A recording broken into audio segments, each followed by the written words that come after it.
أعوذ بالله من الشيطان الرجيم بسم الله الرحمن الرحيم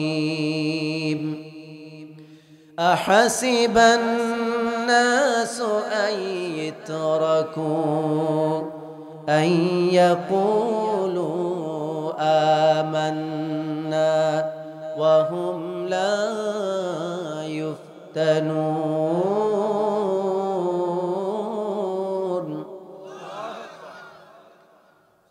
আল্লাহ রাব্বুল আলামিন বলছেন, মানুষ কি মনে করেছে আমরা ঈমান এনেছি, এই কথাটুকুন বললেই আমি রব্বুল আলামিন তাকে ছেড়ে দেব, তাকে পরীক্ষা করব না? আমি রব্বুল আলামিন অবশ্যই তাদেরকে পরীক্ষা করব। আমার দামি জান্নাত আমি পরীক্ষা না করেই কাউকে দেব না। আমি আল্লাহ পাক জান্নাত তাকেই দিব যে মুমিনকে আমি আল্লাহ পাক পরীক্ষা করব, আর ওই মুমিন পরীক্ষায় পাশ করবে, আমার জান্নাতের হকদার সে মুমিন হয়ে যাবে। বলুন সুবহানাল্লাহ। জান্নাতে যেতে গেলে পরীক্ষা দিতে হবে। বললেন কে? জান্নাতের দাম কম না বেশি? নবীজি বলেছেন, মাউদিউ সাউতিন ফিল জান্নাতি খায়রুম মিনাদ দুনিয়া ওয়া মা ফিহা। নবীজি বলেছেন, জান্নাতের এক হাত পরিমাণ, এক চাবুক পরিমাণ জায়গার দাম গোটা দুনিয়া, আসমানের নিচে জমিনের মাঝখানে যা আছে তার চাইতে জান্নাতের এক চাবুক পরিমাণ জায়গার দাম অনেক বেশি। ওই জান্নাত এমন জায়গা, আল্লাহ রাব্বুল আলামিন বলেন, ওয়ালাকুম ফিহা মা তাশতাহি আনফুসুকুম ওয়ালাকুম ফিহা মা তাদউন। আল্লাহ বলছেন, ওই জান্নাত এমন জায়গা, ওই জান্নাতে যদি যাও তাহলে তুমি যা চাইবে ওই জান্নাতে আমি রব্বুল আলামিন তাই তোমাকে দান করব। শুধু মনের ইচ্ছা, মনের আশা, প্রত্যাশা মনে আসার সাথে সাথে, কল্পনায় আসার সাথে সাথে আমি রব্বুল আলামিন তোমার চোখের সামনে তা হাজির করে দেব। দুনিয়া হলো আশা করার জায়গা, আর পরকাল হলো, জান্নাত হলো আশা পূরণ করার জায়গা। দুনিয়াটা হলো আশা করার জায়গা, এখানে আশা করবেন, আশা পূরণ হবে না। কিন্তু পরকাল জান্নাত হলো আশা পূরণ করার জায়গা, যা চাইবেন আল্লাহ পাক তাই দান করবেন। বলুন সুবহানাল্লাহ। তাহলে এমন একটা দামি জান্নাত আল্লাহকে এমনি দিবেন? কথা বলেন, এমনি দিবেন? আল্লাহ রাব্বুল আলামিন ওই জান্নাত আপনাকে আমাকে এমনি এমনিতে দেবেন না। ওই জান্নাতে যেতে গেলে অবশ্যই রব্বুল আলামিন আপনাকে আমাকে পরীক্ষা করবেন। Of course Allah will test you. Allah অবশ্যই আপনাকে পরীক্ষা করবেন। আপনাকে দেখে নিতে চান আসলে আপনি জান্নাতের হকদার কিনা। আসলে আল্লাহ পাক আপনাকে দেখে নেবেন আপনি আল্লাহকে কতটুকুন ভালোবাসেন, আল্লাহর প্রতি, ঈমানের প্রতি কতটুকুন ইস্তেকামত থাকতে পারেন। আল্লাহ রব্বুল আলামিন এটা পরীক্ষা করে নেবেন, তারপর জান্নাত দিবেন। নবীজি বলেছেন, ইন্নাল্লাহ তাআলা ইযা হাব্বা কওমান ইবতালাহুম ফামান রাদিয়া ফালাহুর রিদা। নবীজি বলেছেন, আল্লাহ রাব্বুল আলামিন যাকে বেশি ভালোবাসেন আল্লাহ পাক তাকে সবচাইতে বেশি এবং কঠিন পরীক্ষা করেন। আর আল্লাহ রাব্বুল আলামিন যাকে কঠিন পরীক্ষার মধ্যে ফেলবেন তার পুরস্কারটা রব্বুল আলামিন তত বেশি বড় দিবেন, দামি দিবে। নবীজিকে একবার সাহাবায়ে কেরাম জিজ্ঞেস করলেন, আইয়ুন নাস আশাদ্দু বালা। আল্লাহর নবী মুহাম্মাদুর রাসূলুল্লাহ পড়ুন সাল্লাল্লাহু আলাইহি ওয়াসাল্লাম, আপনি বলুন পৃথিবীর মানুষের মধ্য থেকে সবচাইতে কঠিন পরীক্ষার সম্মুখীন হয়েছেন কারা? নবীজি জবাব দিয়ে বললেন, আল আম্বিয়া। মানুষের মধ্য থেকে সবচাইতে বেশি কঠিন পরীক্ষার সম্মুখীন হয়েছেন যে সব মানুষ, তারা হলো আর কেউ নয়, তারা হলো আল্লাহর পক্ষ থেকে পাঠানো নবী এবং রাসূল। তাহলে দুনিয়াতে সবচেয়ে বেশি কঠিন পরীক্ষার সম্মুখীন হয়েছে কারা? নবী এবং রাসূল। আওয়াজ দিয়ে বলবেন না। কঠিন পরীক্ষার সম্মুখীন হয়েছেন কারা? নবী এবং রাসূল। আমরা তার উম্মত কিনা? তাহলে আমাদের জীবনে পরীক্ষা আসবে কিনা? নবীজি বললেন, আমার সাহাবী শোনো, নবীদের পরে কারা সবচাইতে বেশি কঠিন পরীক্ষার সম্মুখীন হয়েছেন? নবীদের পরে সবচাইতে বেশি কঠিন পরীক্ষার সম্মুখীন হয়েছেন তারা যাদের দাওয়াত, যাদের চলাফেরা, ওঠা বসা, মানহাজ, আন্দোলন সব কিছু যাদের নবীদের সাথে বেশি মিলেছে, যুগে যুগে তারাই সবচাইতে নবীদের পরে বেশি কঠিন পরীক্ষার সম্মুখীন হয়েছেন। আবার তারপরে যারা তাদের পরবর্তীদের সাথে তাদের দাওয়াত মানহাজ মিলে গিয়েছে, তাদের পরীক্ষা কঠিন সম্মুখীন হয়েছেন। অনুরূপভাবে আল্লাহর নবী বলেন, ইবতালাল আব্দু আলা হাসাবি দীনি, এমনি করে আমার যে উম্মতেরা দ্বীনের উপরে যত বেশি ইস্তেকামত রয়েছে, দ্বীনের উপরে যত বেশি অটল রয়েছে, আল্লাহ রাব্বুল আলামিন তাদেরকে তত বেশি কঠিন পরীক্ষার সম্মুখীন করেছেন। আপনি যদি ইমানদার হন, আপনার পরীক্ষা হবে, দুর্বল ইমানদার হলে পরীক্ষাও দুর্বল হবে। আপনি যদি মজবুত ইমানের হকদার হন, মজবুত ইমানের অধিকারী হন, আপনার পরীক্ষাও তেমন কঠিন হবে, তেমন জটিল হবে। আর যারা দুর্বল ইমানদার, ইমান আছে কিনা জানাও যায় না, বোঝাও যায় না, তার তো জীবনে কোনো পরীক্ষা নাই, তার জন্য কোনো জান্নাতের ব্যবস্থাও।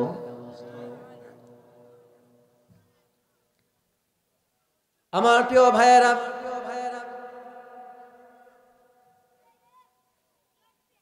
ওগুলো কি ওনাদেরই লোক নাকি? যারা যাচ্ছে ওনাদেরই লোক নাকি?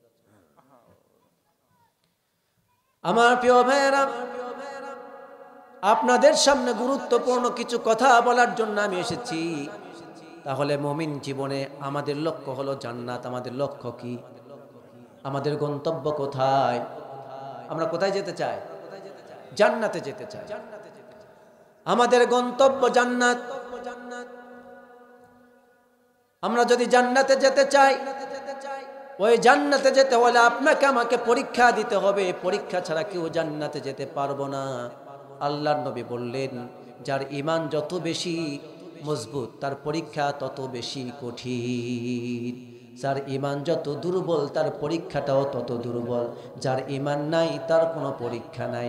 এখন আপনি আমি মুমিন কিনা, আপনার জীবনে পরীক্ষা আসে কিনা, আজকের আলোচনা শোনার পর ইনশাল্লাহ ক্লিয়ার হয়ে যাবে। জোরে বলুন আমিন। আমাদের সমাজে অনেকেই মনে করে কালেমা পড়লেই তো আমরা মুসলমান হয়ে গেলাম, মুমিন হয়ে গেলাম, জান্নাত আমাদের জন্য বরাদ্দ হয়ে গেল, আমরা জান্নাতে চলে যাব। নবীজি আল্লাহ রাব্বুল আলামিন কোরআনে কি বলেছেন, নবীজি কি বলেছেন শুনুন।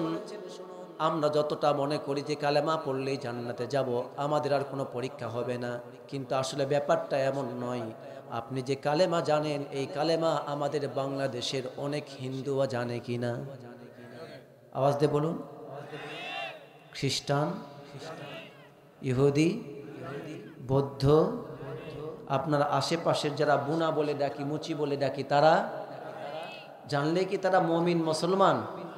আওয়াজ দিয়ে বলতে হবে। এই জন্য একজন কবি সুন্দর করে বলেছেন, কালেমা পড়লে নয় মুসলমান, যে যা দাবি কর, ইমান যদি পাকা না থাকে মুসলমান কভু নাহি হয়। ইহুদি বৌদ্ধ খ্রিস্টান সবে কালেমা জানে, তথাপিও তারা নয় মুসলমান, কালেমার হাকিকাত যদি না মানে। ঠিক কিনা বলুন? আজও কেন নিচ্ছে বিদায় রসুলের রক্ত মাখা দিন, কোরআন হাদিস ছেড়েছি মোরা, এই তো মোদের চিন। আজকে আমাদের সামনে কালেমা, কোরআন হাদিস, দিন ইসলাম ভুলুণ্ঠিত হচ্ছে। কারণ হলো আমরা মুসলমান পরিচয় দেই কিন্তু ইসলাম মানি না। ঠিক কিনা বলুন? আমার প্রিয় ভাইয়েরা, এই জন্য কালেমা পড়লে আপনি জান্নাতে যেতে পারবেন না। জান্নাতে যাওয়ার আগে আপনাকে আমাকে পরীক্ষা দিতে হবে। নবীজি এক জায়গায় হাদিসে বলেন, মান ক্বালা লা ইলাহা ইল্লাল্লাহ দাখালাল জান্নাহ। নবীজি বলেছেন, যে ব্যক্তি ঘোষণা দিল লা ইলাহা ইল্লাল্লাহ, সে ব্যক্তি আল্লাহর জান্নাতে প্রবেশ করবে। বলুন সুবহানাল্লাহ। তাহলে এখানে নবীজি বললেন কালেমা পড়লে কোথায় যাবে? জান্নাতে যাবে। আর কোরআন বলতেছে যে না, কালেমা পড়লেই তুমি জান্নাতে যেতে পারবে না, পরীক্ষা হবে তারপর জান্নাতে যাবে। ঠিক কিনা বলুন? তাহলে এই দুইটার মধ্যে পার্থক্য কি? আপনাদের এই যে উঠা উঠি ব্যারাম ধরলো কেন? হ্যাঁ, আমি আপনাদের কাছ থেকে সময় নিয়েছি, আপনারা ওয়াদা দিয়েছেন, তাহলে তো আপনারা নিজেরাই মুনাফিকি করলেন। যদি চান, আপনার নিয়ত যদি সহি হয়, আল্লাহ চাইলে আজকের মাহফিল থেকে আপনাকে হেদায়েত দিতে পারেন কিনা? কোরআনের একমাত্র হেদায়েতের একমাত্র মাধ্যম হলো কোরআন। হেদায়েতের একমাত্র মাধ্যম কি? কোরআন। আল্লাহ তাআলা আমাদের বোঝার তৌফিক দান করুন, বলুন আমিন। নবীজি বললেন, যে ব্যক্তি কালেমা পড়েছে সেই ব্যক্তি আল্লাহর জান্নাতে প্রবেশ করবে। কিন্তু কোরআন বলছে কালেমা পড়ার পর তাকে পরীক্ষা করা হবে, পরীক্ষা করা ছাড়া সে ব্যক্তি জান্নাতে যেতে পারবে না। এবার তাহলে কেমনে হাদিস আর কোরআনের মধ্যে একটা দ্বন্দ্ব হয়ে গেল? এটা কেমনে মিলবে?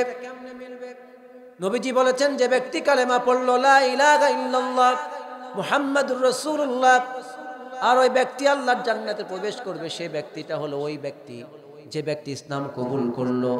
কবুল করার পর নামাজের রক্ত পায় নাই, রোজার মাস পায় নাই, হজ তার উপরে ফরজ হয় নাই, যাকাত ফরজ হয় নাই, জিহাদের ময়দান পায় নাই, ইসলাম কবুল করলো, নামাজের রক্তগুলি আর এই যেই সব কথাগুলি বললাম, এই সময়গুলি পাওয়ার আগেই তার দুনিয়া থেকে বিদায় হয়ে যাওয়ার সময় চলে আসলো, মালাকুল মউত চলে এসেছে। ঈমান কবুল করেছে, ঈমান কবুল করার পর নামাজের রক্ত পায় নাই, হজের সময় পায় নাই, যাকাতের সময় পায় নাই, জিহাদ করার সময় পায় নাই। ঠিক ঈমান কবুল করার পর কিছুক্ষণের মধ্যেই যদি মালাকুল মউত এসে তার জানটা কবজ করে নিয়ে যায়, তাহলে ওই ব্যক্তি আল্লাহর জান্নাতে চলে যাবে, যদি ঈমানটা সহি হয়। আর যে ব্যক্তি ইসলাম কবুল করেছেন অনেক আগে, বাপ মুসলমান, মা মুসলমান, বাপ দাদা মুসলমান, প্রতিবেশী মুসলমান, মুসলমানের ঘরের মুসলমান আপনি আমি, কিন্তু আপনি আমি ভেবেছি ঈমান তো গ্রহণ করেছি, কালেমা পড়েছি, এতটুকুন পড়লেই বোধহয় জান্নাতে চলে যাব। আল্লাহ বলছেন না না, ঈমান গ্রহণ করার পর যারা সময় পেয়েছো, দীর্ঘ হায়াত পেয়েছো, তোমাদের জন্য জান্নাতে যাওয়ার ব্যাপারটা এত সহজ না। ঈমান পাওয়ার পর আমি আল্লাহর পক্ষ থেকে যতগুলি রুটিন তোমাদেরকে দিয়েছি, কর্মসূচি দিয়েছি, কর্মসূচিগুলি জীবনের পর্যায় অনুযায়ী যথাসাধ্য পালন করবে, তারপর উত্তীর্ণ হয়ে আমার জান্নাতে আসতে হবে। আমি আমার যুবকদেরকে বলছি, আমার যুবক ভাইয়েরা, এই পরীক্ষা শুধুমাত্র তোমার বাবার জন্য না, তোমার মায়ের জন্য না, এই পরীক্ষা শুধুমাত্র বাংলাদেশের নেতা নেত্রীদের জন্য না, এই পরীক্ষা শুধুমাত্র তোমার বড় ভাইদের জন্য নয়, এই পরীক্ষা বাংলাদেশের গোটা বিশ্বের প্রত্যেকটি যুবক থেকে শুরু করে প্রত্যেকটি মানুষের জন্য পরীক্ষা। একবার যারা কালেমা পড়ে নিজেকে মুসলমান বলে পরিচয় দিয়েছে, সে যুবক হোক আর বৃদ্ধ হোক, তার জীবনেই আল্লাহর পক্ষ থেকে পরীক্ষা আসবে। এখন কি পরীক্ষা আপনার জীবনে আসবে? আপনার আমার জীবনে কি পরীক্ষা আসবে? এবার ছোট্ট করে একটা ব্যাখ্যা আপনাদের সামনে দিয়ে আবার সামনে এগোতে চাই। আমার প্রিয় ভাইয়েরা, এবার বলুন তো, আমরা এই মাহফিলে যারা উপস্থিত হয়েছি কালেমা জীবনে পড়েছি কিনা? আওয়াজ দেয় না, পড়েছি কিনা? তাহলে কালেমা যারা পড়েছেন আমার সাথে আরেকবার পড়ুন। যদি জীবনে পড়ে নাও থাকি, তাহলে আজকে অন্তত আরেকবার আমার সাথে পড়ে মুমিন হয়ে যায়। পড়ুন, লা ইলাহা ইল্লাল্লাহু মুহাম্মাদুর রাসূলুল্লাহ সাল্লাল্লাহু আলাইহি ওয়াসাল্লাম। এবার আপনাদেরকে ছোট্ট করে একটা কয়েক সেকেন্ডের প্রশ্ন করব, জবাব দিবেন। আপনাদের সবার জানা আছে, কঠিন জটিল প্রশ্ন নয়, আপনাদেরকে খুবই সিম্পল এবং ইজি কোশ্চেন আমি করব, আপনারা সবাই জবাব দিবেন। বলুন ইনশাআল্লাহ। এবার বলুন তো, আপনার আমাদের বাবা মুসলিম কিনা? আর একটু সুন্দর করে জবাব দেন। মা, পাড়ার মণ্ডল? আচ্ছা, ইমানি থেকে বলবেন। আপনার বাবা, আপনার মা জীবনে কোনোদিন এইভাবে কি বলেছিল, আমার কলিজার টুকরা সন্তান, কেউ যদি মুমিন হতে চায়, মুসলমান হতে চায়, তাহলে ইসলামের শাহাদা বাক্য পাঠ করে তাকে মুসলমান হতে হয়। অতএব আমি তো মুসলিম, আমি বাবা মুসলিম, তোমার মা মুসলিম, কিন্তু তুমি মুসলিম হয়েছ কিনা এটা কেমনে বুঝবো? এই জন্য বাবা আমার সাথে পড়ো, আশহাদু আল্লা ইলাহা ইল্লাল্লাহু ওয়াহদাহু লা শারীকা লাহু ওয়া আশহাদু আন্না মুহাম্মাদান আবদুহু ওয়া রাসূলুহু। আমি যেভাবে সচেতনের সাথে আপনাকে পড়ালাম যে এই কালেমা না পড়লে মুসলমান থাকা যায় না, মুসলমান হওয়া যায় না, মুমিন হওয়া, এভাবে কি শিখায়ে বুঝায়ে কি কালেমা পড়াইছিল? পড়াইছে তোমাদের? সাবাস, তোমার বাপ ধন্য, তুমি ধন্য। কিন্তু এখানকার শতকরা 99 জনেরই পড়া, ঠিক কিনা বলুন? অযথা অন্ধকারে ঢেল মেরে লাভ নেই। এটা আমরা বাংলাদেশে করি, চর্চা করে দেখেছি। বাংলাদেশ তার বগুড়া জেলায় আমার ঘোরাফেরা না, আল্লাহ দিলে বাংলাদেশে উত্তরবঙ্গ দক্ষিণবঙ্গ ঘোরা আমার শেষ। প্রিয় ভাইয়েরা, তাহলে এই কালেমার দাম আছে না নাই? এই কালেমা না পড়লে কি মুমিন হওয়া যায়? জান্নাতে যাওয়ার জন্য, জাহান্নাম থেকে বাঁচার জন্য একজন মানুষের সর্বপ্রথম মুক্তির মাধ্যম হলো কালেমা পড়া। কি পড়া? এই যুবক, এই যে যুবক, 1 নাম্বার আমি কিন্তু দেখে রাখলাম। প্রিয় ভাইয়েরা, কালেমা সবচেয়ে দামি জিনিস। ঈমান হলো সবচেয়ে, আওয়াজ দিয়ে বলুন, সবচেয়ে দামি জিনিস। যার ঈমান আছে তার সব আছে, যার ঈমান নাই তার কিছুই নাই, ঠিক কিনা? যার ঈমান আছে ইহকালে যা পেয়েছে আলহামদুলিল্লাহ, পরকালে তার জন্য কি আছে? জান্নাত। যেটা বলেন কি আছে? আর যে ব্যক্তি ঈমান হারা, আল্লাহ হারা, তার জন্য পরকালে কিছুই নাই। নাই বলতে সে যদি গোটা দুনিয়ারও মালিক হয়, পরকালে তার জন্য কিছু আছে? সবটাই কি শেষ। তার ঠিকানা কোথায়? জাহান্নাম। এবার আমি ঈমান আনলাম। আল্লাহ পাক আয়াতে বলছেন, হাসিবান নাসু আইয়ুতরাকু আইয়াকুলু আমান্না ওয়া হুম লা ইফতানুন। আল্লাহ পাক মক্কার সাহাবীদেরকে লক্ষ্য করে বলছেন, আয়াতটা নাজিল করেছেন কখন? আজ থেকে 1500 বছর আগে আল্লাহর নবী যখন মক্কায় কাফেরদেরকে দাওয়াত দিচ্ছিলেন, মুশরিকদেরকে দাওয়াত দিচ্ছিলেন, তখন আল্লাহ পাক আয়াতটা নাজিল করলেন। যারা ঈমান কবুল করলো, নবীর হাতে হাত রেখে মুসলমান হয়ে গেল, যারা ঘোষণা দিল আশহাদু আল্লা ইলাহা ইল্লাল্লাহু ওয়াহদাহু লা শারীকা লা ওয়া আশহাদু আন্না মুহাম্মাদান আবদুহু ওয়া রাসূলুহু, এই ঘোষণা যারা দিল, হযরতে বেলাল, হযরতে খাব্বাব, হযরতে আম্মার, হযরতে সুমাইয়া, হযরতে ইয়াসির, এভাবে যারা ইসলাম কবুল করলো, তাদেরকে আল্লাহ পাক ডাক দিয়ে বলছেন, আম্মার, সুমাইয়া, বেলাল, খাব্বাব, ইয়াসির, তোমরা যে ঈমান এনেছো, কালেমা পড়েছো, তোমরা কি মনে করেছো এই কালেমাটুকুন পড়লেই এখনই আল্লাহর জান্নাতে চলে যাবে? এর জন্য আল্লাহর পক্ষ থেকে বোধহয় কোনো পরীক্ষা আসবে না। এখনই ঘাবড়ে গেলে কেন? আরও পরীক্ষা আল্লাহর পক্ষ থেকে আসবে। প্রত্যেকটি পরীক্ষাই পাশ করতে হবে, তারপর আল্লাহর জান্নাতে যাওয়ার চিন্তা করো। বলুন সুবহানাল্লাহ। সাহাবায়ে কেরাম কত উন্নত মানুষ ছিলেন, সোনালী মানুষ ছিলেন। একজন সাহাবীর পায়ের ধুলার পরিমাণ মর্যাদা আমাদের কারো হবে না, ঠিক কিনা বলুন? সাহাবীদের জন্য ইসলাম মানা ছিল 10 আনাই ফরজ। কত আনা ফরজ? যেহেতু তারা নবীকে দেখেছেন, নবীর সাক্ষাৎ ইসলাম কবুল করেছেন, এই জন্য তাদের জন্য ইসলামে কোনো কনসিডারের ব্যবস্থা ছিল না, কম্প্রোমাইজের ব্যবস্থা ছিল না। 10 আনা নাজিল হইতে 10 আনাই মানতে হবে, 1 আনাও ছাড় দেওয়ার সুযোগ ছিল না। আল্লাহু আকবার বলুন। আর আপনার আমার জীবন থেকে ইসলাম ছুটে যাচ্ছে কত, তবুও নবীজি বলছেন, তুমি যদি শেষ জামানায় আমি রসুলকে ভালোবেসে ঈমানের উপর ইস্তেকামত থেকে ইসলামের বিধানগুলি, আল্লাহর দেওয়া ফরজ বিধানগুলি যদি মেনে চলে আমার একটা সুন্নতকে জীবিত রাখতে পারো, যদি পুনর্জীবিত করতে পারো, আমি নবী সাক্ষ্য দিচ্ছি তুমি আল্লাহর জান্নাতি হবে, আমার সাথে জান্নাতে থাকবে। আপনার আমার জন্য কত সহজ, আর সাহাবীদের জন্য কয় আনা মানতে হবে? বলে না, কয় আনা? আর আপনি আমার জন্য 1 আনা মানলেও জান্নাতে। সুবহানাল্লাহ পড়তে পারলেন না? ভাই আমি তো আপনাদের মতো ওই বাংলার বগুড়ার ওই জোকারি করা বক্তা না, ঠিক আছে?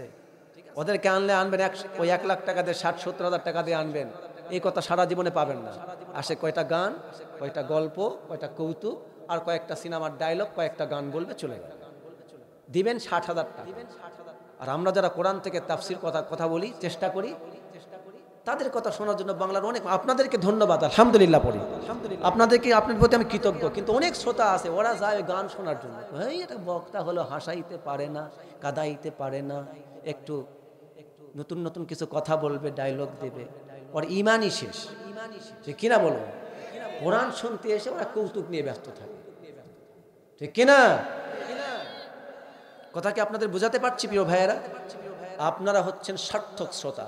এই মাহফিলে এখন পর্যন্ত যারা আছেন, আল্লাহর কসম আপনারা সার্থক শ্রোতা। কারণ আমি একটা কথাও বানায়া, অযৌক্তিক কথা হাসি তামাশা করে, গান গল্প করে, এখানে শিক্ষকরা আছেন, আমার শ্রদ্ধেয় ভাই আছেন, আমার জয়পুরহাটে উনি শিক্ষক, তাই না? খুব খুশি হলাম আমি, আমার জয়পুরহাট জেলার একটা থানার, পাঁচবিবি থানার উনি শিক্ষক, বিএড কলেজের। খুব খুশি হলাম, আপনাদের এলাকার কৃতি সন্তান। মারহাবা বলেন।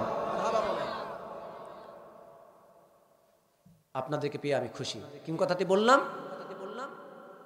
কি কথাটা বলছিলাম?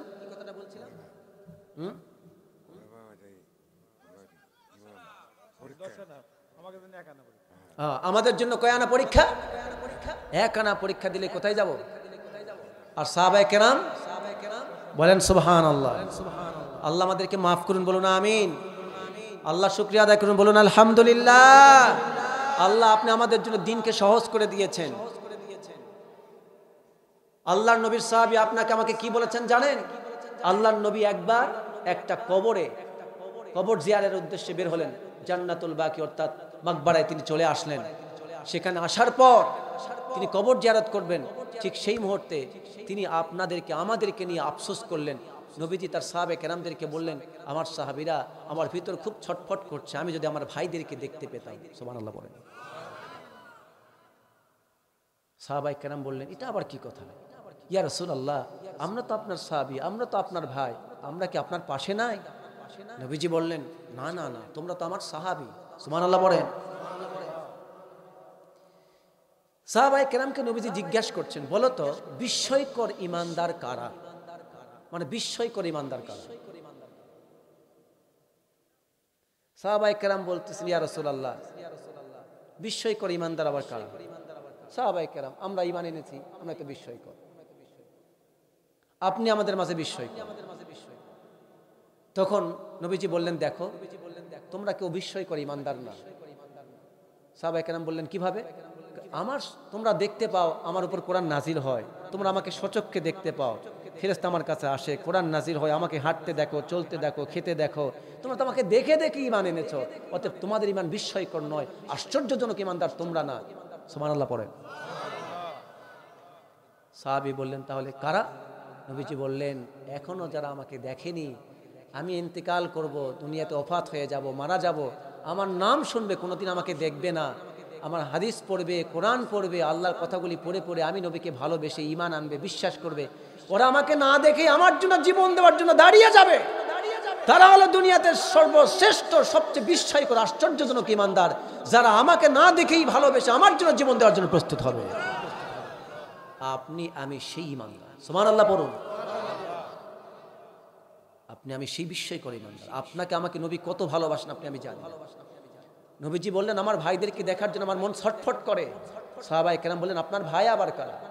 নবীজি বললেন, দেখো তোমরা তো আমাকে দেখেছো, আমাকে দেখে দেখে ঈমান এনেছো, এই জন্য তোমাদের একটা ডিগ্রি হলো সাহাবী। ডিগ্রি কি? সাহাবী, আমার সাথী, আমার ডানে বামে তোমরা আছো আমার সাথী। কিন্তু আমার ভাই হচ্ছে তারা যারা আমার ইন্তেকালের পর, তোমাদের ইন্তেকালের পরে তারা পৃথিবীতে আসবে, তারা তোমাদেরকেও তেমন দেখতে পাবে না, আমাকেও দেখতে পাবে না, তারা হলো আমার ভাই। এখন বলেন তারা কারা? দেখলেন এখনো কথা বলে পান, তারা কারা? বলেন আমরা, বলেন তারা কারা? নবীর ভাই কারা? আওয়াজ দিয়ে বলেন নবীর ভাই কারা? আমরা কি নবীর ভাই হতে চাই? নবীর ভাই হতে চায়? নবীকে ভালোবাসবেন তো? নবীর জন্য জানমাল কুরবান করবেন তো ইনশাআল্লাহ? আমরা ভাইয়েরা বেঁচে থাকতে আমার নবীকে নিয়ে বাংলার জমিনে আর কেউ যদি ছিনিমিনি খেলে, আমার নবীকে নিয়ে যদি টিটকারি করে, বিষাদগার করে, বাংলার জমিনে তার দাঁত রেখে কথা বলা হবে না। বাংলার জমিনে তাকে ছিন্ন ভিন্ন করে কাক দিয়ে কুকুর দিয়ে খাওয়ানো হবে। জোরে কোন ঠিক কিনা? বাংলাদেশের সংবিধানে পরিবর্তন চলছে, পরিবর্তনের জন্য তারা মতামত ব্যক্ত করছেন। এই সংবিধানে আমার নবীকে নিয়ে যারা সিনিমিনি খেলে, আমার নবীর পক্ষে একটা রায় পেশ করতে হবে, রায় লিখতে হবে। নতুন করে বাংলার স্বাধীন জমিনে কেউ যদি আমার নবীকে গালি দেয়, তার সর্বোচ্চ শাস্তি হলো মৃত্যুদণ্ড। এই ঘোষণা নিশ্চিত করতে হবে। ঠিক কিনা বলুন? নবীর ভাইয়েরা কি রাজি আছেন? আরে আমি আর ভাই বলিনি, নবীর ভাইয়েরা রাজি আছেন? দুইটা হাত তুলে দেখাও মুসলমান, তাকবীর দিয়ে। তাকবীর দেওয়া শেখেন না এখনো পর্যন্ত। এমন তাকবীর ব্যাস কি দিয়া, তাকবীরে কোনো চেয়ারাও নাই। কি আন্দোলন করছে? আন্দোলন করে একটা তাকবীর ব্যাস। ভাই হলো আন্দোলন করে, তো আন্দোলন করে এই জন্য তো সমস্যা। ওটাই আমি বলতে চাচ্ছি যে কি ভাই শিখাবে? 17 বছর তো রাস্তাতেই বেরোতে দেয়নি। ঠিক কিনা বলেন? রাস্তায় বের হলেই জামাত শিবির রাজাকার, এই মুহূর্তে বাংলা চায়। ঠিক কিনা বলেন? অবশেষে এই জামাত বিএনপির রাজাকারের ভূত এমন ভাবে ধরলো, এই ভূত তারে এমন জায়গায় কামড় দিল, জামাত বিএনপি রাজাকার, অবশেষে হাসিনা তুই বাংলা চায়। ঠিক কিনা বলো মুসলমান? কি স্লোগান দিবেন? আমাদের দেশের স্লোগান তো নেতার পেছনে, আমার ভাই তমুক ভাই অমুক ভাইয়ের চরিত্র ফুলের মতো পবিত্র, নামাজ না এক ওয়াক্ত, গাঁজা খায় 5 ওয়াক্ত। কি নেতা আছে না এরকমের? ওর পেছনে ভোট দেয়, এক কাপ চাল করে। ওই আব্বা চাচা ভোট দিচ্ছেন কে? আপনি যদি এই মাহফিলে বললেন ইসলামের পক্ষে ভোট দেবেন, ও বার চা খাওয়াইলো তাই ভোটটা দিই। ভোটের সময় এত মৃগী ব্যারাম ধরে। কি ধরে? মৃগী ব্যারাম ধরে। দেখবেন এখন কিছু লোক আছে মাহফিলে, ভাই ইসলামের পক্ষে পক্ষে কারা হাত তোলেন তো, সব তুলছে দেখছেন। আমি যদি কই এখন পাওয়াটাও তুলে দেখাতো, ওই পাওয়া তুলে দেখাতো। যেই সামনে নির্বাচন আসবে, নির্বাচন যখন আসবে, যখন শুরু হবে, আরে কলকি ভাই এগিয়ে চলো, হুক্কা আছে পেছনে।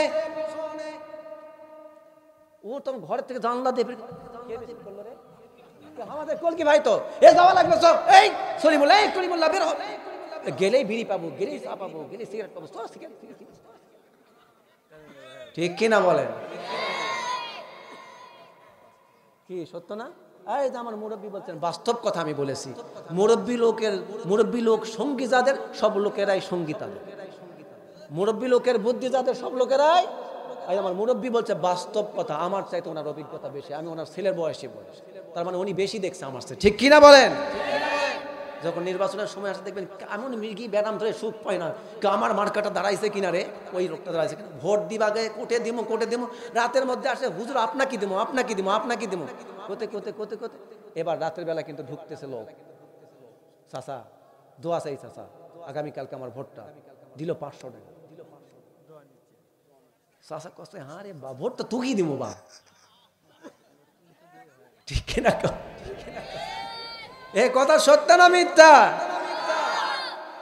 তারপরে কিছুক্ষণ পর ও আবার বিদায় নিবে, আরো কিছুক্ষণ আবার ঘুমটা দিয়ে আসবে, কিছুক্ষণ পর আরেকজন আসে কবে সালাম আলাইকুম চাচা বাড়িতে আছে, ভাবি আছে? বা বেটা অসুস্থ বাবা, তো ভাবি বেটাকে নিয়ে ঘুমাচ্ছে, ওকে অনেক কষ্ট করে একটু সান্ত্বনা দিচ্ছে, চিৎকার চেঁচামেচি করিস না, আমাকে বল। চাচা আগামীকালকে দাঁড়াইছি, ভোটটা আমাকে দিন।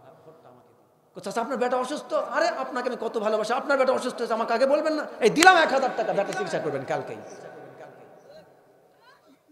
আরে কস 1000 টাকা, ভোটটা তুই দিব বা, আমাকে এলাকাতে প্রার্থী আছে, তুমি দেড়া আছি, তোমাকে ভোট দেব।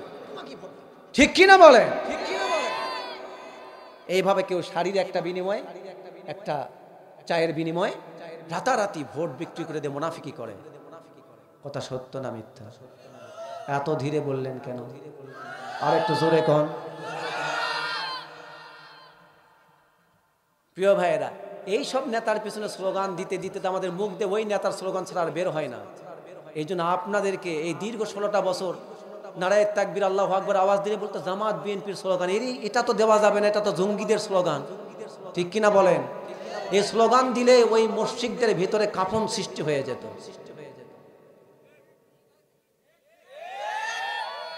আরো জোরে। এতদিন ওরা চিল্লাইছে, এখন আপনারা চিল্লায় বলবেন ঠিক।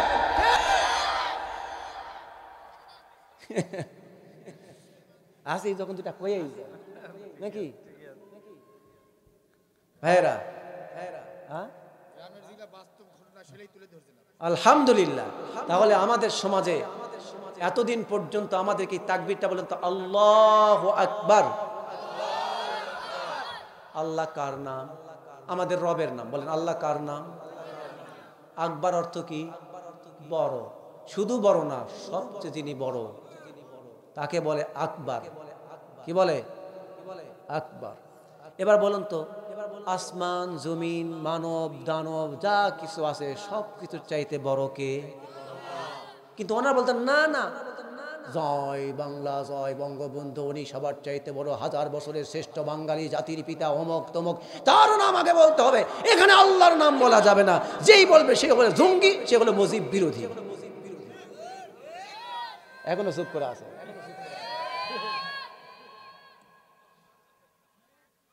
কি কথা বা মিথ্যা বললাম না সত্য বললাম? এই রাষ্ট্রে কেউ যদি স্লোগান দিতে চায় তাকে স্লোগান দিতে হবে জয় বাংলা। কি এখন আপনাদেরকে স্লোগান দিতে হবে, জয় বাংলার দিন শেষ, নারায়ে তাকবীর আল্লাহু আকবারের বাংলাদেশ। বলেন জয় বাংলার দিন শেষ।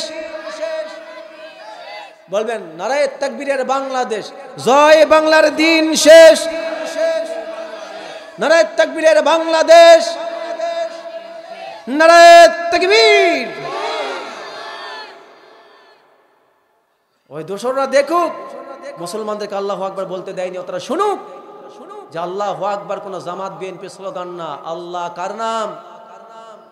আওয়াজ দেন, কার নাম? তিনি আমাদের ছোট না বড়? নাউজুবিল্লাহ। তাহলে তার নাম তারা নিলে বলতো জঙ্গি। এদের চাইতে বড় ভঙ্গি ধরা মুশরিক কি আর বাংলার জমিনে ছিল? এরা হচ্ছে সবচেয়ে বড় ভঙ্গি ধরা মুশরিক, মুনাফিক। জোরে কোন ঠিক কিনা মুসলমান? সুতরাং আল্লাহ আমাদেরকে এদের ফিতনা থেকে বেরিয়ে এসে নতুন বাংলার জমিনে কোরআনের সমাজ কায়েমের জন্য কাজ করার তৌফিক দান করুন, বলুন আমিন। এই বাংলার জমিনে আর শান্তি হবে না কোনো কিছুতে।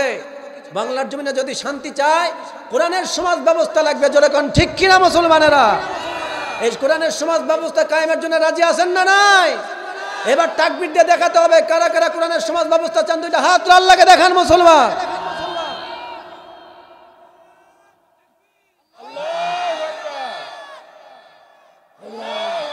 যাক বাপ, পারছেন বাবা, ধন্যবাদ। এটা তাকবীর অন্তত শিখাতে পারলাম। কেবল এক বাক্য পর্যন্ত কোয়া শিখলো, আর দুইবার যদি আমি এলাকায় আসি তাহলে পুরাটা কোয়া শিখবে। আরো দাওয়াত দিবেন? দাওয়াত দিবেন আরো? তাহলে আমি আসি, শিখাতে থাকবো আপনাদেরকে ইনশাআল্লাহ। প্রিয় ভাইয়েরা, আমাদের বাংলাদেশে একটা ভুল ধারণা আছে যে ইসলামে রাজনীতি করা যাবে না, এরকম একটা ভুল ধারণা আছে না নাই? কিন্তু বলুন তো কোরআনের রাজনীতি আছে না নাই? অর্থনীতি, সমাজনীতি, বিচার নীতি, রাজনীতি, প্রত্যেকটি নীতি আল্লাহ পাক কোরআনে দিয়েছেন। মানুষের রান্নাঘর থেকে শুরু করে বঙ্গভবন পর্যন্ত যা দরকার সবই আল্লাহ কোরআনে দিয়েছেন। কি দেন নাই? আল্লাহ কোরআনে বলছেন। একটা আয়াত আপনাদেরকে বলে আমি আবার কথার মধ্যে ফিরে আসবো। আল্লাহ কোরআনে একটা আয়াত বলছেন, শুনুন। আল্লাহ রাব্বুল আলামিন বলেন, ওয়ানাজ্জালনা আলাইকাল কিতাবা তিবয়ানাল লিকুল্লি শাই ওয়া হুদাও ওয়া রাহমাতাও ওয়া বুশরা লিল মুসলিমিন।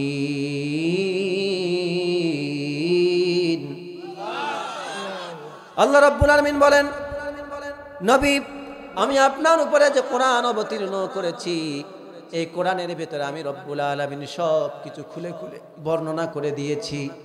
এ কোরআন যে ব্যক্তি মেনে নেবে, এ কোরআন তার জন্য হেদায়েত, এ কোরআন তার জন্য রহমত, এ কোরআন তার জন্য জান্নাতের সুসংবাদদাতা। বলুন সুবহানাল্লাহ।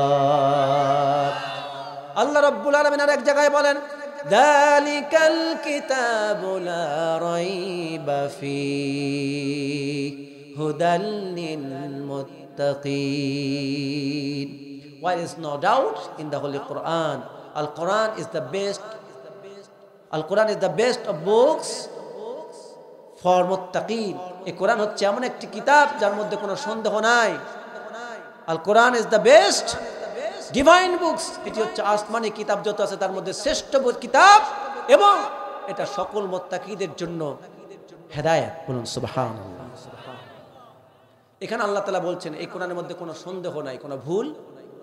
তাহলে এক জায়গায় আল্লাহ বলছেন কোরআনের সব আছে, আর এখানে বললেন কোরআনে কি নাই।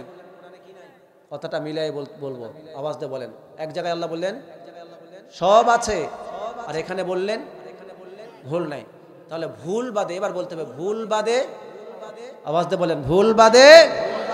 তাহলে ভুল বাদে যদি কোরআনের সব থাকে, এবার আপনি আমাকে জবাব দেন, কোরআন যদি এটাই হয় ভুল বাদে সব আছে, তাহলে বোধহয় রাজনীতি নাই, অর্থনীতি, আন্তর্জাতিক নীতি, বিচার নীতি, ব্যবসা নীতি, সমাজনীতি আছে না নাই?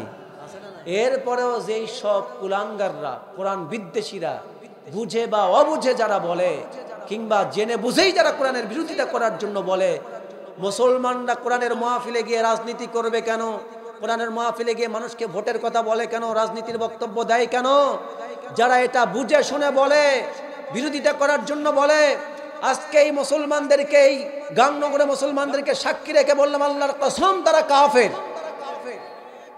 চুপ করে আছে। তারা কি? আওয়াজ দিয়ে বলতে হবে। এখন থেকে কোরআনের মাহফিলে যারাই বলবে হুজুর রাজনৈতিক বক্তব্য বন্ধ করুন, জেনে রাখবেন এটা হলো এই জামানার নব্য যুগের নব্য কাফের মুসলমান সাথে কুফরি কথা বলছে। জোরে কোন ঠিক কিনা মুসলমান? তাকে মেনে নেওয়া যাবে? কোরআনের কথা বুঝতে হবে প্রিয় ভাই আমার। আজকে আমরা মুসলমানদের মার খাবার একটাই কারণ, এতদিন যদি আলেমরা ক্ষমতায় থাকতো, বাংলাদেশে কেউ দুর্নীতি করতে পারতো? হ্যাঁ, আলেমদেরকে ক্ষমতায় রাখতে হবে। আল্লাহ তাআলা কবুল করুন, বলুন আমিন। তাহলে এবার বলুন, কালেমা পড়লেই মুসলমান হওয়া যায় না। এবার আপনি আমি যারা কালেমা পড়লাম, মা বাবা তো কোনোদিন এইভাবে পড়ায় নাই, বাবা তুমি মুসলিম, আমি মুসলিম, তোমার মা মুসলিম। আমরা যদি মুমিন হতে চাই সর্বপ্রথমে কালেমা পড়ে মুসলমান হয়ে যেতে হয়। এই জন্য বাবা শোনো, তুমি এইভাবে কালেমার ঘোষণা দাও, শাহাদা বাক্য উচ্চারণ করো, আর শাহাদা বাক্যের অর্থটা মুখস্থ রাখো। শাহাদা বাক্যের অর্থ কি? আমি সাক্ষ্য দিলাম আল্লাহ ছাড়া কোনো ইলাহ নাই, তার কোনো শরিক নাই, তার কোনো অংশীদার নাই, আর তিনি একক। আর সাক্ষ্য দিচ্ছি আল্লাহ মুহাম্মদ সাল্লাল্লাহু আলাইহি ওয়াসাল্লাম আল্লাহ আপনার বান্দা এবং রাসূল। আমার কলিজার টুকরা সন্তান, এই সূত্রটুকুন সারা জীবন মুখস্থ রাখবি, এইটুকুন মুখস্থ রাখবি, আল্লাহ ছাড়া আমাদের কোনো ইলাহ নাই, আর তার কোনো শরিক নাই। মুহাম্মদ সাল্লাল্লাহু আলাইহি ওয়াসাল্লাম হচ্ছেন আমাদের প্রিয় নবী, তিনি আল্লাহর বান্দা এবং রাসূল। এই দুইটার বাইরে মুসলমানদের কোনো নীতি নাই। জোরে বলুন ঠিক কিনা? এই দুইটার সাথে কখনো কেউ সংমিশ্রণ করলে তার ঈমান থাকবে না। নবীর প্রতি যদি কেউ একটু দুর্বলতা দেখায় তার ঈমান থাকবে না। আল্লাহর বিশ্বাসের প্রতি কেউ যদি একটু দুর্বলতা দেখায় আল্লাহর প্রতি, তাহলে তার ঈমান থাকবে না। এই জন্য এই দুইটা বিশ্বাসকে অন্তরে গেঁথে রাখবি, আর কখনো এই দুইটা নামকে ভুলে যাবে না। এই দুইটা নামের প্রতি জীবনের সবচাইতে বেশি ভালোবাসা দেখাবি। এই দুইটা নাম আল্লাহর পক্ষ থেকে, নবীর পক্ষ থেকে যে আদেশ, যে নিষেধ তোমার কাছে পৌঁছাবে, বাপ হোক আর মা হোক, নেতা বলুক আর নেত্রী বলুক, দল বলুক আর দেশ বলুক, যাই বলুক না কেন, এই দুইজনের কথার বাইরে যদি কোনো কথা হয়, যত দামি ব্যক্তি বলুক না কেন, তার কথা প্রত্যাখ্যান করবি, আল্লাহর কথা মেনে নিবি, মুহাম্মদ সাল্লাল্লাহু আলাইহি ওয়াসাল্লামের কথা মেনে নিবি, তাহলে তোর জীবন সার্থক হবে, তুই ঈমানদার হবি। তোর ঠিকানা হলো জাহান্নাম। জোরে বলুন, তোর ঠিকানা হলো, যদি মেনে নিস তাহলে তোর ঠিকানা হলো জান্নাত। বলুন সুবহানাল্লাহ। এইভাবে কি বাবা বুঝাইছিল কোনোদিন? বুঝাইছিল?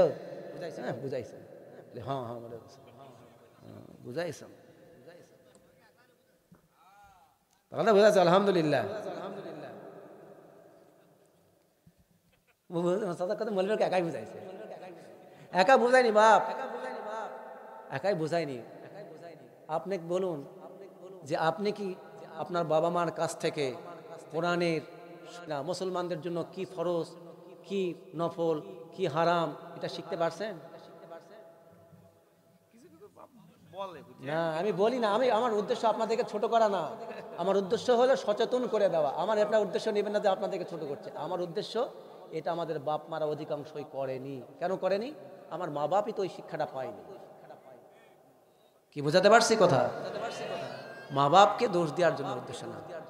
এই যে মাহফিলগুলিতে এসেছে, এই যে কথাগুলো বলতেছি ধারাবাহিকভাবে, কেন এতগুলি যুবক এখন অনেকে বিয়ে করেনি, অনেকে বিয়ে করেছে, তারা এখন কি হবে? সচেতন হবে আর তার সন্তানকে শিখাবে এগুলো এভাবে। কি কথা বোঝাতে পেরেছে আপনাদেরকে? আমি বারবার জিজ্ঞেস করছি, মানে আপনার বাপ মা বা আমার বাপ মাকে ছোট করার জন্য আমার মা বাপ আমাকে শেখাতে পারবে না। আমি আলেম হয়েছি, আমার মা বাপে বাপ মাকে কোনোদিন শেখায়নি। আপনাকে শিখাবে কইতে কয়জন আলেম আছেন এখানে? শিখাবে এইভাবে, মানে বললেন আর হয়ে গেল? এত সহজ? আগে বাপ মাকে আলেম হতে হবে, অথবা ন্যূনতম কোরআন হাদিস সম্পর্কে জানতে হবে, তাহলে না শিখাতে পারবে। ঠিক কিনা বলেন? এখানে যদি আমি বলি, বাবার যারা এসেছেন প্রত্যেকেই 5 ওয়াক্ত মসজিদে যান, আপনি যান 5 ওয়াক্ত মসজিদে, তাহলে বাপ কি শিখাল, মা কি শিখাল? বাবা ওটা পড়ে। আমার উদ্দেশ্য শিক্ষা দেওয়া, কারো ভুল ধরিয়ে দেওয়া না। আপনি যাননি কেন মসজিদে? আপনার ছেলে যায় না কেন? আপনার বৌমা 5 ওয়াক্ত নামাজ পড়ে না কেন? আপনার স্ত্রী 5 ওয়াক্ত নামাজ পড়ে না কেন? আপনার মেয়ে 5 ওয়াক্ত নামাজ পড়ে না কেন? এর একটি মাত্র কারণ, আমি বাবা হিসাবে 5 ওয়াক্ত নামাজ পড়ি না, কিংবা আমি পড়লেও আমি তার বিধিবিধান জানি না। আমার সন্তানকে বলিনি, আমার মাকে বলিনি, আমার বউকে বলিনি, আমার পুত্রকে বলিনি, আমার কন্যাকে বলিনি। তার লেখাপড়ার ব্যাপারে যতটা যত্নশীল ছিলাম, আল্লাহর বিধান পালন করার ব্যাপারে তার ন্যূনতম যত্নশীল ছিলাম না। অসংখ্য যুক্তি আমার কাছে আছে, এগুলা তো বলেই বক্তা। ভুল ধরা না, যে যত ভুল করবে তত শিখবার, যে ভুল মেনে নিবে সেই হবে শ্রেষ্ঠ ব্যক্তি। আর শয়তান ভুল মেনে নেয়নি, এই জন্য কি হয়েছে? আমরা কি শয়তান হব? ভুলটা মেনে নিতে হবে বাবা, যে হ্যাঁ হুজুর যা বলছেন সত্য, ঠিকই তো, আমার মা বাপ তোমাকে শিখায়নি, তাহলে আমাকে শিখাতে হবে এখন। সত্যই তো, আমি আমার সন্তানকে নামাজের কথা বলিনি, এখন বলতে হবে এখন। সত্যই তো, আমার কন্যাকে পর্দার কথা বলিনি, এখন বলতে হবে এখন। এটার নাম হলো মানবতা, এটার নাম হলো শিক্ষা। আরে হুজুর কেন আমার মেয়ের কথা বলবে, আমার বউয়ের কথা বলবে? হুজুর নামা, আরে আমার বউ মার্কেটে যাবে না, কি করবে, কি হবে, হুজুর কেন সেই কথা বলবে? তাহলে তার দরকার শয়তানের সাথে বন্ধুত্ব করে গগল তলা দিয়ে জাহান্নামে যাওয়া। ঠিক কিনা বলেন? কথা বোঝাতে পারছি? তাহলে এখন মূল কথায় আবার আসি। তাহলে মা বাপের দায়িত্ব আমাদেরকে এভাবে ইমানটা সংক্ষিপ্তভাবে হলো বোঝানোর দরকার ছিল কিনা? তাহলে আমাদের মা বাপকে বোঝার তৌফিক দান করুন, বলুন আমিন। এবার আসুন, পরীক্ষা কি হবে? খুবই সংক্ষেপ কথা, কারণ আপনারা যদি আরো আগের থেকে উঠাই দিতেন সুন্দর করে, আপনাদেরকে আরো কিছু ধাপ ধাপ বোঝাতে পারতাম। আজকাল দ্বিতীয় আয়াতের ব্যাখ্যা করতে পারবো না, আয়াতের ব্যাখ্যা করে শেষ করবে। একটা আয়াতে শুরু করেছি, আমি 4টা আয়াত তেলাওয়াত করে 3টা আয়াত তেলাওয়াত করেছি, কিন্তু আলোচনা করছি একটা আয়াত থেকে, বাকি 2টা আয়াতের তাফসীর আর আজকে করতে পারবো না। আমার প্রিয় ভাইয়েরা, এবার তাহলে বলুন তো, আমরা কালেমা পড়লাম, কালেমা পড়ার কারণে আমরা কি হয়ে গেলাম? মুমিন হয়ে গেলাম। জোরে বলুন, কি হয়ে গেলাম? মুমিন হওয়ার জন্য 6টা শর্ত। জোরে বলেন, কয়টা শর্ত? মুমিন হওয়ার জন্য 6টা শর্ত। নবীজিকে জিজ্ঞেস করলেন, হাদিসে জিবরিলের মধ্যে এসেছে, নবীজির কাছে একবার হযরতে জিবরাইল আলাইহিস সালাম আসলেন, আসার পর হাঁটুর সাথে হাঁটু লাগালেন, নবীজির উরুর উপরে হাত রাখলেন। এবার নবীজিকে জিজ্ঞেস করলেন, ইয়া রাসূলুল্লাহি সাল্লাল্লাহু আলাইহি ওয়াসাল্লাম, আখবিরিনি আনিল ঈমান, আপনি আমাকে ঈমান সম্পর্কে শিক্ষা দেন, ঈমান সম্পর্কে একটু বলুন। নবীজি বললেন, আনতুমিনা বিল্লাহ ওয়া মালাইকাতিহি ওয়া কুতুবিহি ওয়া রুসুলিহি ওয়াল ইয়াউমিল আখির ওয়াল কদরি খাইরি। সুবহানাল্লাহ পড়েন। নবীজি বললেন, 6টা জিনিসকে যে ব্যক্তি বিশ্বাস করবে সে ব্যক্তি মুমিন। 1 নম্বর হলো আল্লাহকে বিশ্বাস করা, 2 নম্বর আনতুমিনা বিল্লাহ, আল্লাহকে বিশ্বাস করা, ওয়া মালাইকাতি, ফেরেশতাকে বিশ্বাস করা, ওয়া কুতুবি, আল্লাহর পক্ষ থেকে পাঠানো যত আসমানি কিতাব প্রত্যেকটি কিতাবকে বিশ্বাস করা, কিন্তু সর্বশেষ আসমানি কিতাব কোরআনকে চূড়ান্ত কিতাব হিসাবে মেনে নেওয়া। 4 নম্বর ওয়া রুসুলিহি, আল্লাহর পক্ষ থেকে যত নবী রাসূল পৃথিবীতে আগমন করেছেন প্রত্যেককেই বিশ্বাস করা, বিশেষ করে আল্লাহর শেষ নবী মুহাম্মদুর রাসূলুল্লাহ সাল্লাল্লাহু আলাইহি ওয়াসাল্লামকে বিশ্বাস করা, মেনে নেওয়া। তারপরে কোনো নবী নাই, কোনো রাসূল নাই, ইনি হলেন চূড়ান্ত ফাইনাল, তাকে বিশ্বাস করা। 5 নাম্বার ওয়াল ইয়াউমিল আখির, আখিরাতে বিশ্বাস করা, জান্নাত আছে, জাহান্নাম আছে, হাসর আছে, মিজান আছে, ফুলসিরাত আছে, এগুলিকে বিশ্বাস করা। 6 নাম্বার তাকদীরের ভালো মন্দকে বিশ্বাস করা। মানুষ ইচ্ছা করলেই কোনো কিছু ভালো মন্দ করতে পারে না। মানুষের জীবনে যা ঘটে সব ঘটানকে আল্লাহর, সব অটোমেটিক সিস্টেম করে দেওয়া আছে। আপনি যখন অটোমেটিক সিস্টেম ওই লাইনের মধ্যে চলে যাবেন, জীবনে অটোমেটিক পরিবর্তন শুরু হয়ে যাবে। এই তাকদীরকে বিশ্বাস করার নাম হলো ঈমান। 6টা জিনিসকে যে ব্যক্তি বিশ্বাস করবে সে হলো মুমিন। জোরে বলুন কি মুমিন? আর এই 6টা জিনিসকে বিশ্বাস করার সংক্ষিপ্ত রূপ হলো লা ইলাহা ইল্লাল্লাহু মুহাম্মাদুর রাসূলুল্লাহ সাল্লাল্লাহু। এবার আমরা কি হলাম? আওয়াজ দিয়ে বলেন না, কি হইলাম? এতক্ষণ পর্যন্ত মুমিন হলাম কেবল। তাহলে এবার পরীক্ষা করা লাগবে নাকি? তাহলে এবার পরীক্ষা হবে কয় মিনিট? দেখি আপনারা কয় মিনিট পরীক্ষা থাকতে পারেন। পরীক্ষা হবে আর মাত্র 5-7 মিনিট। কষ্ট হবে? আমার প্রিয় ভাইরা, এবার পরীক্ষা দেখুন। আল্লাহ পাক বলছেন এবার পরীক্ষা হবে। আমরা ঈমান আনলাম, সবাই এবার মুমিন হয়ে গেলাম। আমরা কিন্তু মুসলমান এখনো। আমি কিন্তু মুসলমান বলিনি, কি বলছি? কি হয়েছি? আওয়াজ দিয়ে বলেন না। যত বলবেন তত আপনার এগুলা মুখস্থ থাকবে। এটা হলো একটা বিজ্ঞানী, একটা সায়েন্স। আপনি না বললে মুখস্থ থাকবে না, শুনবেন কিছুক্ষণ পর ভুলে যাবেন। যখন মুখ দিয়ে বলবেন কথাটা, এই মুখ দিয়ে বলবেন, কানে শুনবেন, অন্তরে গেঁথে যাবে, মাথায় থাকবে। এটা হলো সায়েন্স। আর মুখ দিয়ে বলবেন না, কিছুক্ষণ পর ভুলে যাবে। বুঝাতে পারছি কথা? আমি বারবার বলাচ্ছি কেন? কিছু কিছু কথা মনে রাখবেন। তাহলে আমরা কি হলাম এখন? সবাই বলেন না, তাও মুখ খোলে না। সবাই বলেন কি হইলাম? মুমিন। আমরা মুসলমান এখনো। মুসলমান তো আরো এক ব্যাখ্যা, ওটা এখন বলছি না। তাহলে মুমিন হয়েছি না? এবার দেখেন আল্লাহ বলছেন এবার পরীক্ষা শুরু। জোরে বলেন স্টার্ট ইউর টেস্ট। আল্লাহ এখন পরীক্ষা শুরু করবেন। আল্লাহ রাব্বুল আলামিন বলেন আল্লাযীনা ইউমিনুনা বিল গায়বি ওয়া ইউকিমুনাস সালাত ওয়া মিম্মা রাযাকনাহুম ইউনফিকুন। আল্লাহ রাব্বুল আলামিন বলেন যারা ঈমান আনলো, ঈমান আনার পর মুত্তাকি তো তারা যারা ঈমান এনেছে আল্লাহর উপরে, এরপরে নামাজ কায়েম করেছে, আল্লাহর দেওয়া যত রিজিক রব্বুল আলামিন আপনাকে আমাকে দান করেছেন ওই রিজিক থেকে আল্লাহর রাস্তায় সাধ্য মতো খরচ করেছে, সেই ব্যক্তি হলো মুমিন, সেই ব্যক্তি হলো মুত্তাকি। বলুন সুবহানাল্লাহ। একজন মানুষ ঈমান আনার পর সর্বপ্রথমে তার উপর ফরজ কি? নামাজ পড়া। জোরে বলুন। আর যে ব্যক্তি নামাজ পড়বে সে হাউজে কাউসার পেয়ে যাবে। আল্লাহ বলছেন ইন্না আ'তাইনাকাল কাউসার। জানেন না সবাই? এটা তো সবাই জানেন, পড়েন আমার সাথে। ইন্না আ'তাইনাকাল কাউসার ফাসাল্লি লিরাব্বিকা ওয়ানহার ইন্না শানিআকা হুয়াল আবতার। চিৎকার দিয়ে বলুন আল্লাহু আকবার। আল্লাহ বলছেন বান্দা নবী আমি আপনাকে হাউজে কাউসারের মালিক বানিয়ে দিয়েছি, অতএব আপনি এখন ফাসাল্লি লিরাব্বিকা ওয়ানহার, আল্লাহর সন্তুষ্টির জন্য নামাজ পড়ুন আর কুরবানি করুন।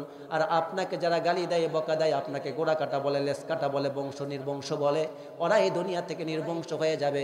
কিন্তু আমি আল্লাহ, আপনি নবী, আপনার উম্মতকে, আপনার বংশধরকে কিয়ামত পর্যন্ত পৃথিবীতে চাষ করে রাখবো। বলুন সুবহানাল্লাহ। ঈমান আনার পর একজন মুমিনের উপরে সর্বপ্রথম যেটা ফরজ সেটা হলো নামাজ। জোরে বলুন কি? নামাজ। এখন বলুন তো আমরা কি প্রত্যেকেই নামাজ পড়ি, রোজা রাখি, হজ করি, যাকাত দেই?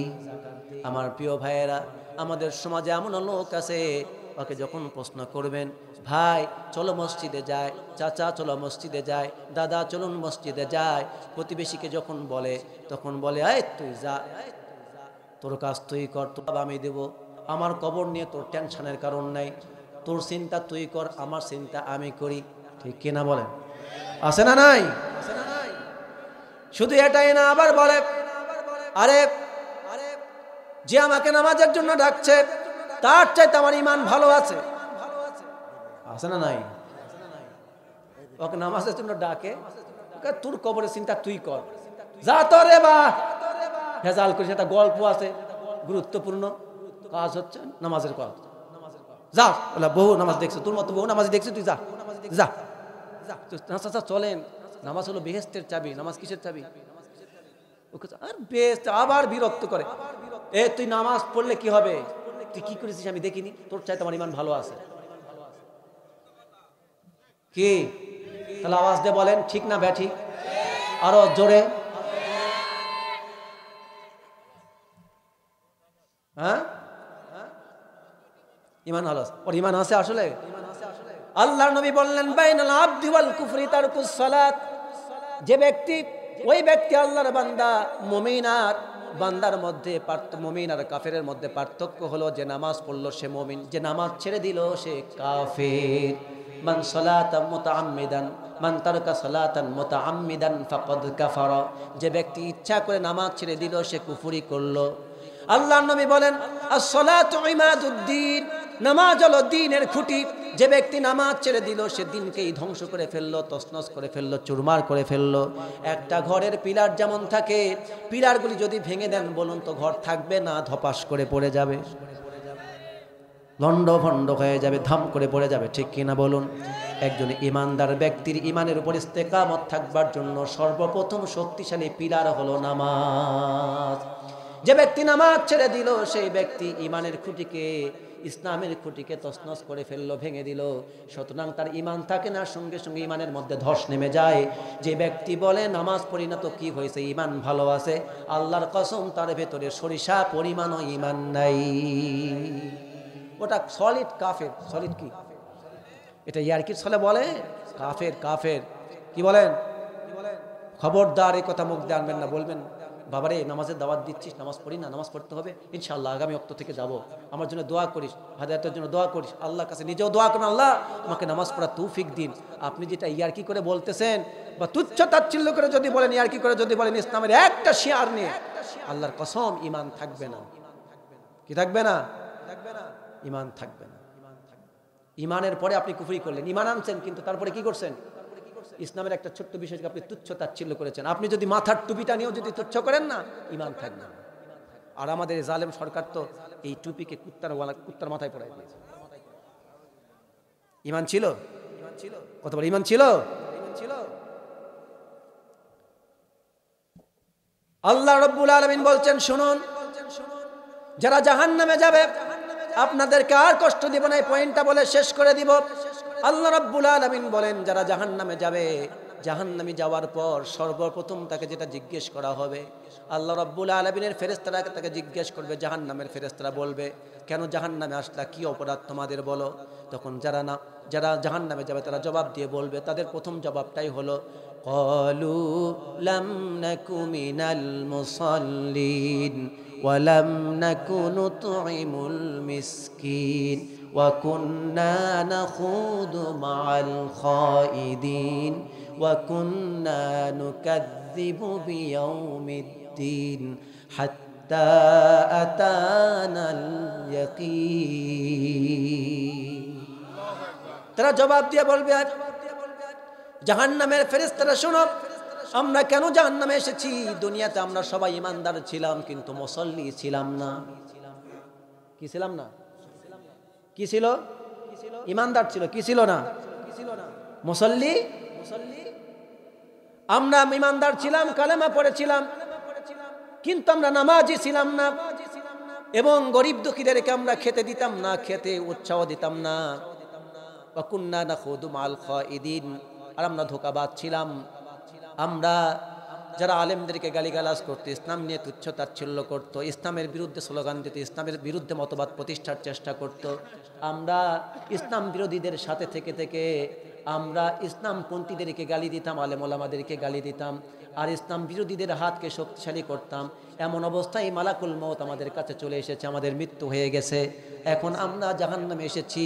তার প্রথম কারণ হলো আমরা নামাজি ছিলাম না। কি ছিলাম না? নামাজি ছিলাম না। তাহলে এখন আপনাদেরকে আমি বলতে চাই, নামাজ জীবনে দরকার আছে না নাই? সালাত কায়েম করো, সালাত কায়েম করো, সালাত কায়েম করো, সালাত কায়েম করো, হবে জান্নাতি তুমি, হবে সম্মানী তুমি, পাবে রোজ হাসরে শীতল ছায়া আর সে আজিম।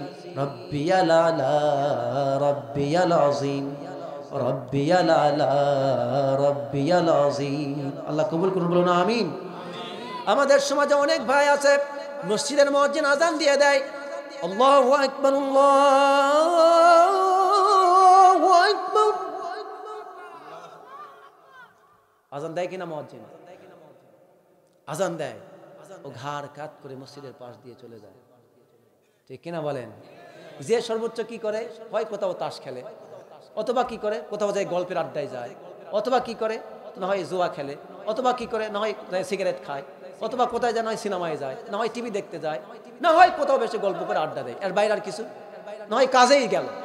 কিন্তু মুয়াজ্জিন আযান দিল, সে নামাজকে গুরুত্ব দিল না, মসজিদের পাশ দিয়ে কিন্তু চলে যাচ্ছে মসজিদে। তাহলে কি সে কি আসলে ইমানদার, প্রকৃত মুমিন?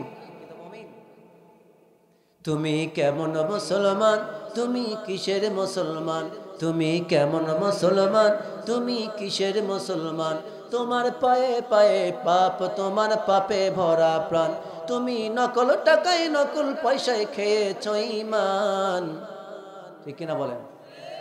সুদের টাকা, ঘোষের টাকা, জুয়ার টাকা, মদের টাকা, বিড়ি বেচার টাকা আছে না নাই? পকেটে নিয়ে ঘরে, ও তো নামাজ ভালো লাগবে না। কোনো হালাল হারামের কাছে কোনো পার্থক্য আচ্ছা আছে, যা আছে আছে, তাও যদি মসজিদে ঢুকে আল্লাহর কাছে বলতো, আল্লাহ আমি হারামের মধ্যে জড়িত, আল্লাহ আমাকে হারাম থেকে বেঁচে থাকার তৌফিক দিন, তাও অন্তত আল্লাহ তাকে সুযোগ করে বেঁচে দেওয়ার একটা তৌফিক দিত, কিন্তু সে তাও তো ঢোকে না। ঠিক কিনা বলেন? তুমি কেমন মুসলমান, তুমি কিসের মুসলমান, তোমার পায়ে পায়ে পাপ, তোমার পাপে ভরা প্রাণ, তুমি নকল টাকায় নকল পয়সায় খেয়েছো ঈমান। তুমি কেমন মুসলমান, তুমি কিসের মুসলমান? ঠিক কিনা বলেন? মসজিদের ওই পাশ দিয়ে যাও গো সিনেমায়, কেমন করে বলো তোমায় মুসলিম বলা যায়? ঠিক কিনা? মসজিদে আজান হয়, নামাজ হয়, মোবাইলে গান লাগাইছে, না রেবিন না চাটনি বাজাচ্ছে না, তারপরে এভাবে যায়, গান বাজাতে বাজাতে যাচ্ছে। ঠিক কিনা বলেন? এই যে গান গাইতে গাইতে যে গেল, ওর কি নামাজের গুরুত্ব আছে ওর কাছে? হাসার জন্য খোরাক দেয়নি। আমাদের বাস্তবতা বলছি, এমনও দেখেছি মসজিদে নামাজ হচ্ছে, এত জোরে মাইকের হর্ন দিয়ে গান বাজায়, ডিজে পার্টির আয়োজন হয়, কনসার্টের আয়োজন করে, আমাদের যুবকরাই করে। যুবক, এগুলি করছো, জাহান্নামের রাস্তা তৈরি করছো। এগুলির পরিবর্তে কোরআনের মাহফিল সাজাও, কোরআনের দার্সের ব্যবস্থা করো, আলেম ওলামাদের সাথে সঙ্গ দাও, মসজিদে ঢোকো, কোরআনটা হাতে নাও, জীবন পরিবর্তন হয়ে যাবে। ওগুলি তোমাকে জাহান্নামে নিয়ে যাবে। ঠিক কিনা বলুন? আর যদি মসজিদে আসো, কোরআনের মাহফিল দাও, এগুলি তোমার জান্নাতে যাওয়ার একটা ওসিলা হয়ে যেতে পারে। ঠিক কিনা? এই জন্য মুয়াজ্জিন যখন আজান দিবে, মসজিদে আসতে রাজি আছেন না নাই? মুয়াজ্জিন আজান দিয়ে বলে, হাইয়া আলাস সালাহ।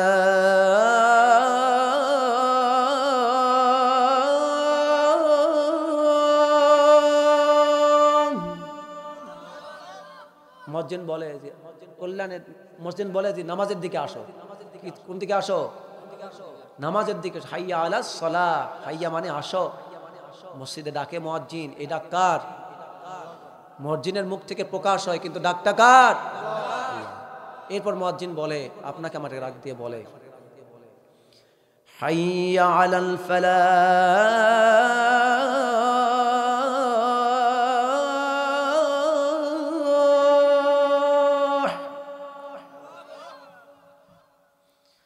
হাইয়া আলাল ফালাহ।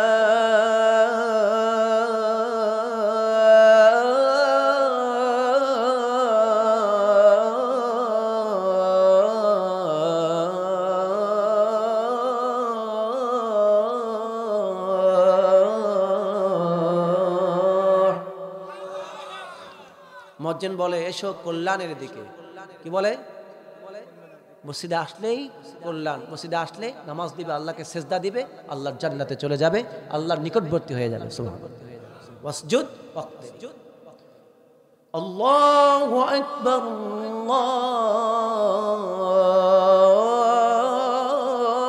আল্লাহু আকবার, লা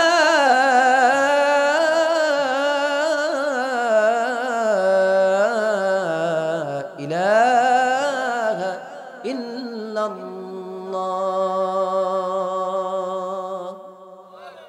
তাহলে মসজিদে যখন আজান দিবে মুয়াজ্জিন, মসজিদে আসবো ইনশাআল্লাহ? আসবো তো ইনশাআল্লাহ? যারা এখানে এসেছি মসজিদে আসবো তো ইনশাআল্লাহ? শুধু সারা জীবন কোরআন শুনবেন না, মসজিদে আসবেন, মসজিদে আসবেন ইনশাআল্লাহ। হাতটা তুলেন তো, আগামী থেকে ইনশাআল্লাহ মসজিদে আসবো, আল্লাহ কবুল করুন, বলেন ইনশাআল্লাহ, আমিন। হাত নামান। প্রিয় ভাইয়েরা, তাহলে আমাদের ইমান আনার পর প্রথম পরীক্ষাই হলো নামাজ। যেটা বলেন কি? নামাজ। আসসালাতু মিফতাহুল জান্নাহ। নামাজ ছাড়া বেহেশতে যাওয়া যাবে না। আমার যুবকদেরকে আমি বলছি, আমার যুবকদের জন্য ছোট্ট করে নসিহত করছি, একটা যুবকদের জন্য বলছি, প্লিজ যুবকরা, প্লিজ আপনাদেরকে বলছি, মা বাপকে মূল্যায়ন করুন। নবীজি বলেছেন, নবীজি বলে সালাসাতুন ক্বাদ হাররামাল্লাহু আলাইহিমুল জান্নাহ। তিন শ্রেণীর লোকের জন্য আল্লাহ পাক জান্নাতকে হারাম করে দিয়েছেন। এক, মুদমিনুল খামার ওয়াল আক্কুলি ওয়ালিদাই ওয়াদাইসুল্লাযী ইউকিরু ফি আহলিহিল খাবাস। এক, নিশাপানকারী, যে নিশাপান করবে তার জন্য জান্নাত, কথা বলে না। দুই, পিতামাতার অবাধ্য সন্তান, যে পিতামাতার সাথে ভালো ব্যবহার করে না, পিতামাতাকে গালি দেয়, আছে না নাই? পিতামাতাকে অকথ্য ভাষায় গালি দেয়, এমন সন্তান আছে না নাই? পিতামাতাকে ঝাড়ি দেয়, এমন কি অশ্লীল ভাষায় গালি দেয়। নবীজি বলেছেন, যে সন্তান তার পিতামাতাকে অশ্লীল ভাষায় গালি দেয় সে হলো মালউন। সে কি? মালউন, অভিশপ্ত। সে কি? অভিশপ্ত। আর অভিশপ্তরা, আল্লাহর যারা অভিশপ্ত, তারা কোনোদিন সফল হতে পারে না। এই যুবকদেরকে বলবো, তোমার বাবা তোমার মা তোমার জন্য বটবৃক্ষ, তোমার জন্য সূর্যের ছায়ার মতো, সূর্যের আলোর মতো। সূর্য যেমন সবাইকে আলো দেয়, তোমার বাপ মা তোমার জন্য এমন একটা সূর্যের আলোর মতো তোমার উপরে সবসময় ছায়া হয়ে থাকে। সুতরাং মা বাপকে মূল্যায়ন করো, মা বাপকে ভালোবাসো, মা বাবার টাকা পয়সাকে অন্য জায়গায় অপাত্রে খরচ করো না। মা বাবার টাকা পয়সাগুলিকে, সেগুলিকে যত্নের সাথে তোমার জীবনের কাজে লাগাও। মা বাবা যেভাবে খরচ করতে বলে সেভাবে করো। পড়ালেখায় মনোযোগী হও। বয়ফ্রেন্ড জিএফ বিএফ থেকে বিরত থাকো। আল্লাহ তাআলার দ্বীনের জন্য কাজ করো। মসজিদে ঢোকো, কোরআনটা হাতে নাও, ইনশাআল্লাহ তোমার জন্য জান্নাতের পথ সহজ হয়ে যাবে। ঠিক কিনা বলুন? আমার যুবকদেরকে আল্লাহ তাআলা দ্বীনের পথে কবুল করুন, বলো না আমিন। কথা শেষ করছি আমার প্রিয় ভাইয়েরা। তাহলে যে কথাটি বলেছি, এক নম্বর ঈমান আনবো। ঈমানদারের জন্য পরীক্ষা আছে না নাই? কথা সারটা বলছি, কথার সার সংক্ষেপ, কথা শেষ। তাহলে যারা ঈমান আনবে তাদের জন্য পরীক্ষা আছে না নাই? তাহলে ঈমানদারের জন্য প্রথম পরীক্ষাটাই কি? আওয়াজ দিয়ে বলুন। নামাজ। নামাজে ফাঁকি দেওয়া। যারা এখানে এসেছি, যারা বাবা আছি, যারা মায়েরা শুনছেন, মা বাপ উভয়ে সন্তানকে নামাজের জন্য নসিহত করবেন, ভালোবাসার সাথে বলবেন, আদরের সাথে বলবেন, ঝ্যাক করে উঠবেন না। যারা এখানে বাবা এসেছেন, মা এসেছেন, একটা কথা মনে রাখবেন, যদি সন্তানকে ভালোবাসতে, সন্তানকে যদি বাধ্য করতে চান, তাহলে আপনাকে বলছি সন্তানকে ভালোবাসুন, ভালোবাসুন, ভালোবাসুন, ভালোবাসুন, 100 বার ভালোবাসুন এবং ভালোবাসার সাথে কথা বলুন, তাহলে সন্তান আপনার বাধ্য হবে। আর যদি সন্তানদের সাথে খারাপ ব্যবহার করেন, সন্তানকে আপনি আপনার বাধ্য করতে পারবেন না। এই জন্য 99 বার ভালোবাসার কথা বলবেন। পরের বারও যদি শাসন করতে চান, ওই শাসনটাও ভালোবাসার সাথে বলতে হবে। রাজি আছেন সবাই? আল্লাহ তাআলা আমাদের বাবাদেরকে বোঝার তৌফিক দান করুন। আজকে তো এসেছি সামান্য সময়ের জন্য, অনেক কথা বলার ছিল, সময় খুবই কম, লেট করে উঠেছে, যার কোনো সব কথা বলার মতো সুযোগ নেই। প্রিয় ভাইয়েরা, যতটুকু বলেছি আল্লাহর জন্য বলেছি, আপনাদের সকলের জন্য, কল্যাণের জন্য বলেছি, হেদায়েতের উদ্দেশ্যে বলেছি। আল্লাহ আমাকে এবং আপনাদের সবাইকে হেদায়েতের উপর টিকে থাকার তৌফিক দান করুন।